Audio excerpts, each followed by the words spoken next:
నమస్కార్. నేను doctor K. Nagaratna, head meteorological centre, Hyderabad. ప్రస్తుత వాతావరణ పరిస్థితులు చూసుకున్నట్లయితే నిన్నటి వరకు కొనసాగుతూ ఉన్నటువంటి తీవ్ర అల్పపీడనం ఈ రోజు ఉదయం అది బలహీనపడి అదే ప్రదేశంలో దక్షిణ ఒడిషా ఆ ప్రాంతాల్లోని అల్పపీడనంగా కేంద్రీకృతమయ్యింది. దీని అనుబంధంగా ఉన్నటువంటి ఉపరితల ఆవర్తనం 7.6 కిలోమీటర్ల ఎత్తుగా కొనసాగుతుంది. అయితే ఇది నైరుతి దిశగా వంపు కలిగి ఉండటం వల్ల మనకు తెలంగాణ రాష్ట్రం పైన దీని ప్రభావం ఉండే అవకాశం ఉంది. మరి ఒక ఫీచర్ చూసుకున్నట్లయితే east west wind shear zone మనకి 17 డిగ్రీల నార్త్ లాటిట్యూడ్ వద్ద కేంద్రీకృతమైంది.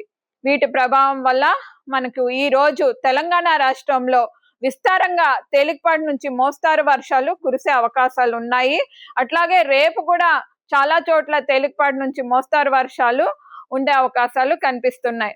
అయితే ఈ రోజు తెలంగాణ రాష్ట్రానికి రెడ్ వార్నింగ్, రేపు ఎల్లో వార్నింగ్ జారీ చేయగా ఈ రోజు తెలంగాణ రాష్ట్రంలో 4 జిల్లాలైనటువంటి నిజామాబాద్, కామారెడ్డి, నిర్మల్, జగిత్యాల ప్రాంతాలకు రెడ్ వార్నింగ్స్ జారీ చేయగా దాని సరిహద్దు జిల్లాలైనటువంటి వికారాబాద్, సంగారెడ్డి, మెదక్, రాజన్న సిరిసిల్ల, సిద్దిపేట్, కరీంనగర్, పెద్దపల్లి, ఆదిలాబాద్, కొమరంభీం, మంచిర్యాల్, ఇలా తూర్పు జిల్లాలు చూసుకుంటే జయశంకర్, భూపాల్పల్లి, మూల్గు, వరంగల్, హన్మకొండ, అట్లాగే ఈ మహబూబాబాద్ ప్రాంతాలకు heavy to very heavy orange warning జారీ చేయడం జరిగింది. మిగతా ప్రదేశాల్లోని ఈ రోజు వర్షపాతం తగ్గుముఖం పట్టి కొన్ని ప్రాంతాల్లో మనకి మహబూబ్ నగర్ ఆ ప్రాంతాల్లోని కొంచెం డ్రై కండిషన్స్ ఉన్నప్పటికీ హైదరాబాద్ పరిసర జిల్లాలో తేలికపాటి వర్షం కానీ, మోస్తారు వర్షం కానీ, ఒక్కొక్కప్పుడు డ్రిజిల్ కూడా సాయంత్రం పూటకు కానీ, రాత్రి పూటకు కానీ ఉండే అవకాశాలు కనిపిస్తున్నాయి.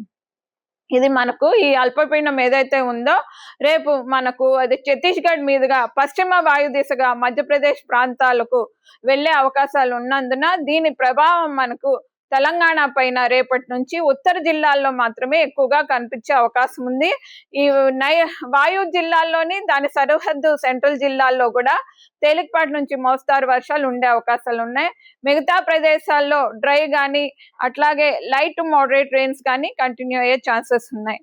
అయితే మనకు ఈ ఎల్లో వార్నింగ్స్ జారీ చేసిన జిల్లాలు ఎక్కువగా ఆదిలాబాద్, కుమ్రంభీం, మంచిర్యాల్, జయశంకర్, భూపాల్పల్లి, మూల్గు, మహబూబాబాద్ ప్రాంతాల్లో ఎక్కువగా అవకాశాలు కనిపిస్తున్నాయి.